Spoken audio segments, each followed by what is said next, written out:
ओम नमः भगवते वासुदेवाय नमः। आज हम सावन पुत्रदा एकादशी व्रत कथा जानेंगे सुनेंगे। तो चलिए जानते हैं।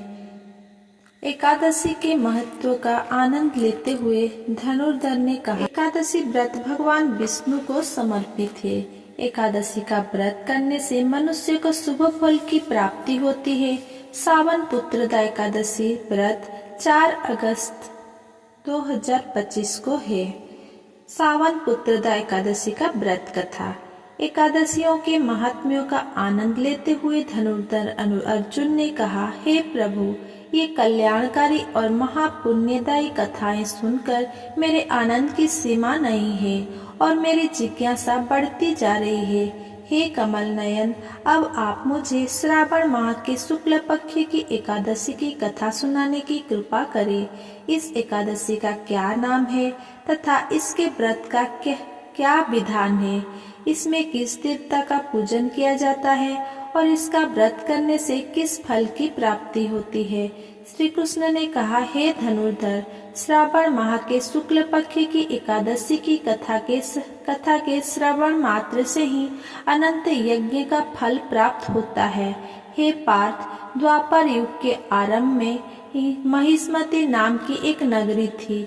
उस नगरी में महाजित नाम का एक राजा राज्य करता था। वह पुत्रहीन था, इसलिए वह सदा दुखी रहता था। उसे वह राज्य सुख और वैभव सभी कुछ बड़ा ही कष्टदायक प्रतीत होता था, क्योंकि पुत्र के बिना मनुष्य को इहलोक और परलोक दोनों में सुख नहीं मिलता है। राजा ने पुत्र प्राप्ति के बहुत उपाय किए, किंतु उसका हर उपाय निष्फल रहा। जैसे जैसे राजा महाजित वृद्धावस्था की ओर बढ़ता जा रहा था, वैसे वैसे उसकी चिंता भी बढ़ती जा रही थी।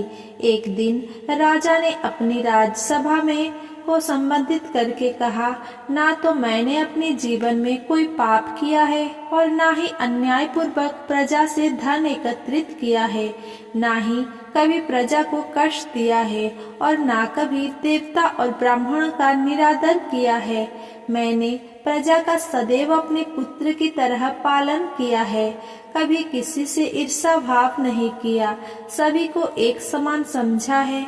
मेरे राज्य में कानून भी ऐसे नहीं है जो प्रजा में अनावश्यक डर उत्पन्न करे। इस प्रकार धर्मयुक्त राज्य करने पर भी मैं इस समय अत्यंत कष्ट पा रहा हूँ। इसका क्या कारण है? मेरी समझ में कुछ नहीं आ रहा है। आप इस पर विचार करें कि इसका क्या कारण है और इस जीवन में मैं इस कष्ट से मुक्त हो जाऊंगा।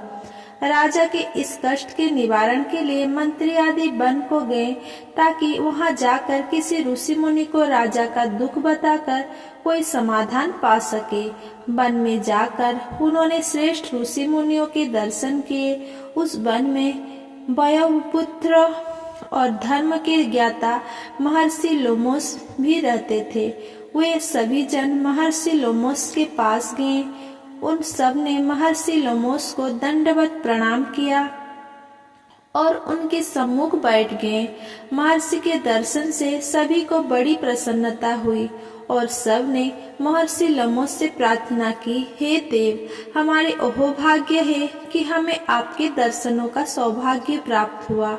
मंत्री की बात सुन लोमोस ऋषि ने कहा, हे मंत्रीवर, आप लोगों की विनम्रता से मैं अति प्रसन्न हूँ। आप मुझसे अपने आने का प्रयोजन कहे। मैं आपके कार्य को अपने सामर्थ्य के अनुसार अवश्य ही करूँगा, क्योंकि हमारा शरीर ही परोपकार के लिए बना है। लोमोस ऋषि के ऐसे मृदु वचन सुनकर मंत्री ने कहा, हे ऋषिवर, आप हमारी सभी बातों को जानने में ब्रह्मा से भी ज्यादा समर्थ है, अतः आप हमारे संदेह को दूर कीजिए। महिष्मति नामक नगरी के हमारे महाराज महाजित बड़े ही धर्मात्मा और प्रजा वत्सल है। वो प्रजा को पुत्र की तरह धर्मानुसार पालन करते हैं, किंतु फिर भी वे पुत्रहीन है। वे है महामुनि, इससे वह अत्यंत दुखी रहते हैं। हम लोग उनकी प्रजा है, हम भी उनके दुख से दुखी हो रहे हैं, क्योंकि प्रजा का यह कर्तव्य है कि राजा के सुख में सुख माने और दुख में दुख माने। हमें उनके पुत्रहीन होने का अभी तक कारण ज्ञात नहीं हुआ है, इसीलिए हम आपके पास आए हैं। अब आपके दर्शन करके हमको पूर्ण विश्वास है कि हमारा दुख अवश्य ही दूर हो जाएगा, क्योंकि महान पुरुषों के दर्शन मात्र से ही प्रत्येक कार्य की सिद्धि हो जाती है। अतः आप हमें बताने की कृपा करें कि किस विधान से हमारे महाराज पुत्रवान हो सकते हैं। हे ऋषिवर, यह आपका हम पर वो और हमारे राज्य की प्रजा पर बड़ा ही उपकार होगा। ऐसे करुणा प्रार्थना सुनकर लोमस ऋषि नेत्र बंद करके राजा के पूर्व जन्मों पर विचार करने लगे। कुछ पलों बाद उन्होंने विचार करके कहा, हे भद्रजनों, यह राजा पिछले जन्म में अत्यंत उदंड था तथा बुरे कर्म किया करता था। उस जन्म में ये एक गांव से दूसरे गांव में घुमा करता था। एक बार ज्येष्ठ माह के शुक्ल पक्ष की एकादशी के दिन की बात है। ये 2 दिन से भूखा था। दोपहर के समय एक जलाशय पर जल पीने गया। उस स्थान पर उस समय एक गाय जल पी रही थी। राजा ने उसको प्यासी ही भगा दिया और स्वयं जल पीने लगा। हे श्रेष्ठ पुरुषों, इसीलिए राजा को यह कष्ट भोगने पड़ रहे हैं। एकादशी के दिन भूखा रहने का फल ये हुआ कि इस जन्म में यह राजा है और प्यासी गाय को जलाशय से भगाने के कारण पुत्रहीन है। यह जान सभी सभासद प्रार्थना करने लगे, हे ऋषि श्रेष्ठ, शास्त्रों में ऐसा लिखा है कि पुण्य से पाप नष्ट हो जाते हैं। अतः कृपा करके आप हमें कोई ऐसा उपाय बताइए जिससे हमारे राजा के पूर्व जन्मों के पाप नष्ट हो जाएं और इन्हें पुत्र रत्न की प्राप्ति हो। सभासदों की प्रार्थना सुनकर लोमस मुनि ने कहा, हे श्रेष्ठ पुरुषों, यदि तुम सब श्रावण माह के शुक्ल पक्ष की पुत्रदा एकादशी का व्रत और रात्रि जागरण करो और इस व्रत का फल राजा के निमित्त कर दो तो तुम्हारे राजा के यहाँ पुत्र उत्पन्न होगा। राजा के सभी कष्ट का नाश हो जाएगा। इस उपाय को जानकर मंत्री सहित सभी ने महर्षि को कोटि कोटि धन्यवाद दिया तथा उनका आशीर्वाद लेके अपने राज्य में लौट आए। इसके बाद उन्होंने लोमस ऋषि की आज्ञानुसार पुत्रदा एकादशी का विधि विधान पूर्वक उपवास किया और द्वादशी को उसका फल राजा को दे दिया। इस पुण्य के प्रभाव से रानी ने गर्भ धारण किया और 9 माह के पश्चात एक अत्यंत तेजस्वी पुत्र को जन्म दिया।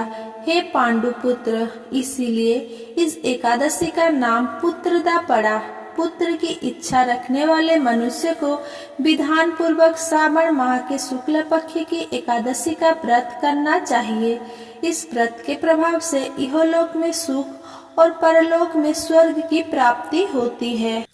अगर मेरा ये वीडियो आपको पसंद आया हो तो मेरा वीडियो को लाइक, कमेंट, शेयर करें एंड मेरा चैनल को सब्सक्राइब करें। धन्यवाद।